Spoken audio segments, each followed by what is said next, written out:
Hi, this is Justin. Sorry it's been a while since I did an update, but as you can see I've been pretty busy with my board, which means I've been pretty busy with the actual screenplay itself. So that's kind of good. I was conscious that I wasn't spending enough time actually writing and developing my story, and perhaps spending too much time talking about it, like all good academics, and I shouldn't. I should be creating and taking the story forward. So one of the major changes that's happened is, as you can see, I've filled a lot of these sort of gaps in the scenes that I had, and I've been moving around scenes, writing new ones, introducing new characters, really concentrating on the pacing. I realised I had way too much information in that first act, and it was pretty much taking me towards the end of Act 1, and I hadn't even completed the setup. So, you know, I had a big chunk towards the start of the screenplay, which was all on the backstory of Peter as a child, and that was about 3 or 4 scenes as a flashback, and I've decided to totally change that now and actually deliver the same information, but sort of throughout the film, completed by the time I get to the midpoint, but I had to work out a way of weaving this in, so that's been actually quite fun creatively.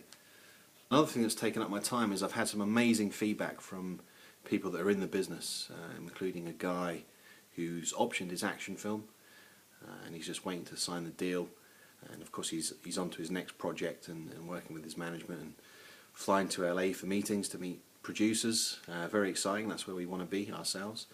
He agreed to read the first 10 pages of my script, which was brilliant, and he came back with some really good feedback and some direction, and it's really helped me and sort of inspired me to write more. The other thing I've been focusing on is the actual structure of the script itself, not just in terms of Blake Snyder's beats of a film, but just some simple rules that I'd been breaking, and that's because I'm new to the form. You know, I'm not used to writing films.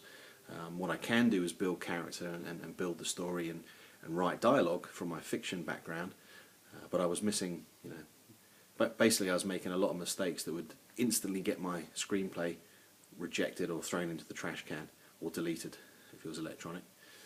So I'll talk about some of the biggest changes that Monumental Words has undergone recently.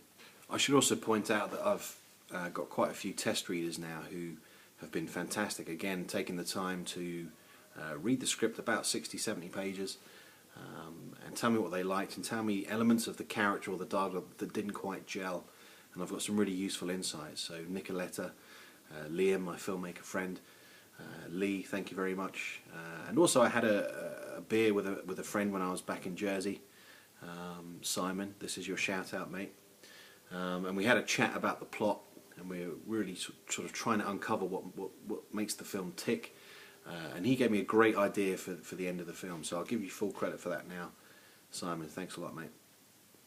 So structure-wise, one of the weakest elements of my script, and I didn't know this until I looked into it and had some feedback, is that some of my scenes were way too long. And because this film is mostly character-driven, there are elements of supernatural, there are the scares, they have to be in there, the gruesome elements, the sort of grisly deaths, the murder scenes, that has to be in the film.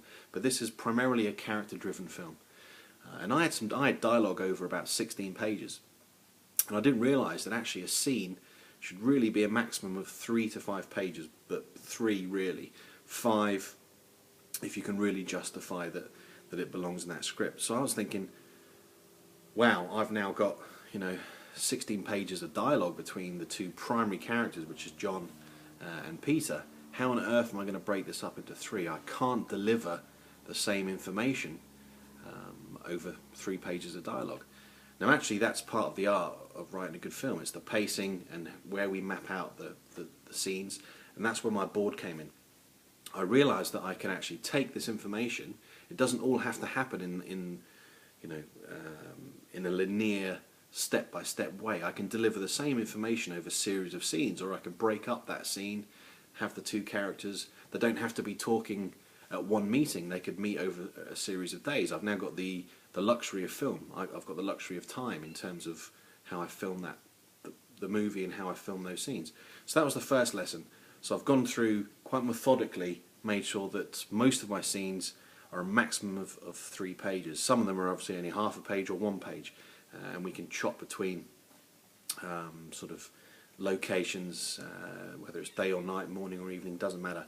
So that was the first thing that I had to do to make this a screenplay that's likely to be read by somebody that's looking to make the film. Okay, the second part of a major rewrite for where I'm at with Monumental Words is looking at the sort of passive text that I've put into my action scenes, and also tighten up the dialogue. I've been writing dialogue like a fiction writer, because that's what I am, which is often, I'm using too many words. I'm a typical writer. I use too many words to say something that's pretty simple, and the most direct route is always the best way, and the same with action. And you know, it's prime real estate. Every single page of our screenplay is prime real estate, and we shouldn't waste it. So I've often sort of chopped sentences up and just sort of had a couple of words to describe what's happening, and that's really improved the pace of the film and actually the read. It's exciting as I'm reading the script now. I'm not, you know, I sort of had this view in my head that, oh well, you know, that's the director's job and that's the film crew's job, is to make this element more exciting, and my job is to concentrate on the dialogue. No, we've got to control the pace as well. So that was another key lesson. So in terms of the board, what I found, another useful element of actually taking the time to plan our film on a movie board is that if I was trying to do a synopsis now, if one was asked for, or even if it was a treatment about the film, what's this film actually about, outside of just the log line, there's no way I could summarise 57 scenes. I'm not going to talk about every single scene, but what I can do is just talk about these green beats. This is how I define what my movie is about. This is the setup. This is the break into Act 2. This is the B story. This is the fun and games. This is my midpoint. This is how the bad guys actually close in on my characters. This is the all is lost moment. This is the dark night of the soul. Oh, my cat's just attacked my glasses. And this is the finale, and this is the final image. So that's brilliant. That's how I'm going to create a synopsis and a summary of this film.